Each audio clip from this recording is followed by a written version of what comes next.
Hi guys, welcome back to Freeze Drying Mama.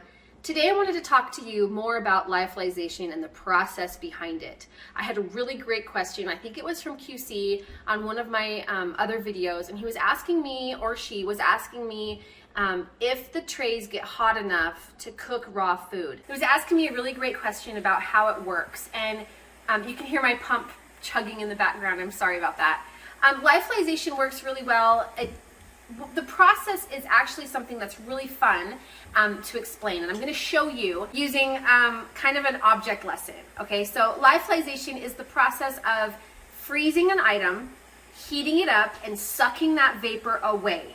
Okay, so as you can see, we're going to come down on this pan right here, and I've been heating it so it gets nice and hot, and I'm going to show you what happens when you add ice. See how the ice melts, and it's starting to melt. And you can see how the water pools around it. See, this is what happens because water is in the picture. Now if I raise the temperature up, which it's going to take just a second to do. So right now the temperature isn't hot enough, thank you, isn't hot enough for it to vaporize. Okay, so all it's doing is it's melting. This is why some people are getting their candies and their stuff melting, because their candies don't really have a lot of moisture in them, so they can't melt like this. Okay, when you get a temperature up high enough on something that's frozen, it will start to evaporate and vaporize. See how it's starting to do it here? You can see the bubbles. It's starting to vaporize. And the reason it's vaporizing and the reason it's staying here and it's puddling here is because the moisture is still there.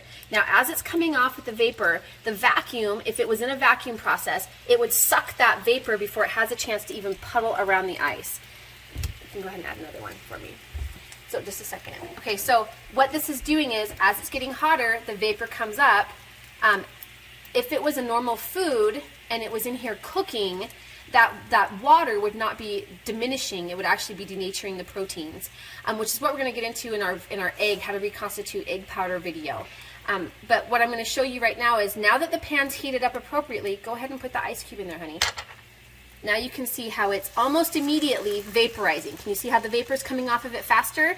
So that's what the process is doing inside of the freeze dryer. It's vaporizing the water, and the water is getting sucked away so it cannot sit there and puddle and melt the item.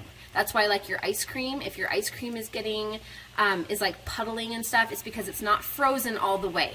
It's having a chance to melt under that heated tray. So you don't want to do that. You don't want to have it be where it's not cold enough, and you don't want it to be where it's too hot too fast. It really is a balancing act, and that's why I recommend people don't mess around with their temperatures, at least when you're starting out, because you need to be able to figure out what it is that your machine's going to do, and it's doing its job. It really is a simple process: freeze, dry, and then final dry, right? And defrost. Like, that's literally what the machine's job is to do. So its job is to do this, but with a vacuum, so that you're not seeing any of this. I had somebody ask me one time, can you freeze dry ice cubes? And I was laughing so hard because, you know, ice cubes are pure water.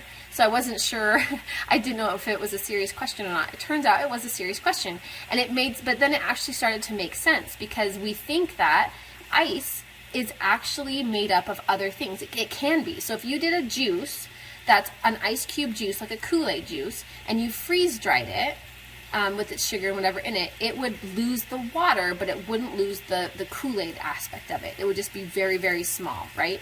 Okay, so that's what this is about. Okay, so another thing that you need to know about lyophilization and why it won't cook raw food, as long as it's done correctly, is because when you have proteins, and most foods have proteins at some degree, and when you cook something, you are denaturing those proteins. I'm going to put that up here. Denature. It means to change the chemical component or the molecular structure of an item. Usually it's protein that gets denatured. I was in this class when I was growing up called DARE. I'm sure most of you know it. Dare not to do drugs, D-A-R-E. And it was really great because they did awesome object lessons for us when they were talking about the things that drugs would do to you. And this one object lesson, when they were talking about alcohol, it really made an impact on me. It actually made me want to go into chemistry and biology because of the awesomeness of this lesson. And my family, some of my family drinks alcohol and stuff, and so it actually made me think. So the teacher had a thing of vodka in there, and he was using vodka in his mason jar, and he had it up in front of the class, and he said, "This is alcohol. And your body is actually made up of the same things that are in an egg, right? So you have the white part, which is the protein, and you have the fats, which is the yolk. And he broke it into the egg, into the mason jar. He broke the egg into there, and he dropped the egg into the vodka. And it was clear, everything was clear. And then the egg started to get white. The white part of it, the clear part of the egg, started to become white. There was no heat, there was nothing that should have been cooking that. But the alcohol was denaturing those proteins, and it was changing the chemicals or the molecular structure of it so that they showed white, so that they became cooked. And it took about 15 minutes, but that egg cooked it was pretty, I would have eaten it if it wasn't alcohol induced, but it was cooked pretty good. And the reason this is so important is because we need to understand the concepts behind the foods that we're preparing. I'm going to throw another couple ice cubes in there because I don't want my pan to get ruined. So I'll be all steamy. Okay, so then but I wanted you to understand this concept, because when you freeze it and you put your food through a lyophilization process, you are taking the water out of that food. Okay, it won't cook once that water is out. So the H2O, I'm going to put that right up here. H2O, that part of the water actually is needed for those molecular structures and chemical changes to take place. For instance, if you look at eggs, okay, and I'll be showing you this in my egg reconstitution video, if they're powder, they don't look like they would do anything, and they wouldn't. If I put this into a pan right now, it wouldn't do anything. Nothing would happen to it. The edges might burn, but it wouldn't actually cook like egg because there's no water in it. So in order for you to have a protein denatured, or for food to cook like carbohydrates, you need water. Even if it's just a little bit of water, even if it's just a little bit of vapor, you need something in there. That's why steam works on broccoli or asparagus, right? Or steam works on steam. Steam works on steam. Steam works on spinach. That's what I was trying to think. Okay, spinach. So it steams it, right? So you're introducing water. When you introduce water is when you are able to cook things. Even if you're like, oh, I don't need water to cook eggs. There's already water in the eggs.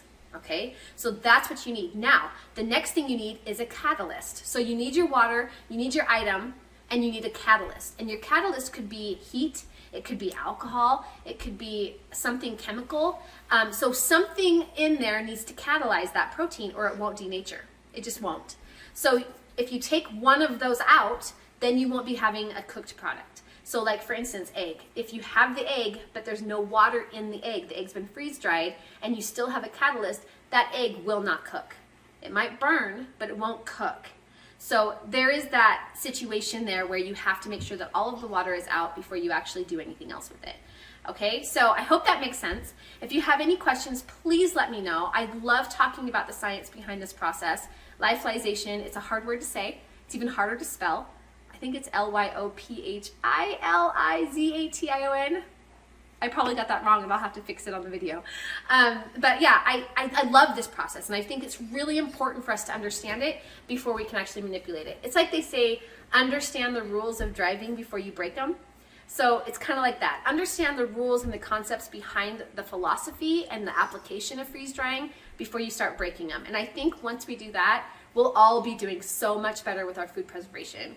I can't wait to hear what you guys are doing. I sincerely love your comments. Helen, hi. I know I've always comment to you and stuff, but I wanted to try and say hi to Helen.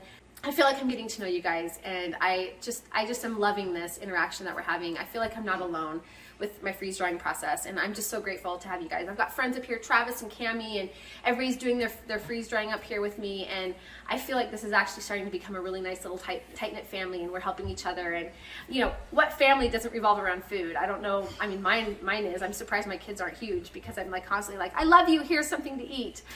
So I love people with food. So I hope that in a survival situation, I'm able to love people even more with food. I hope you guys are doing really well, and I'm just so grateful to have you on this channel and interacting with me. Thank you for joining the freeze drying family. Please hit subscribe and hit the bell so that you don't miss any notifications. Thanks, you guys.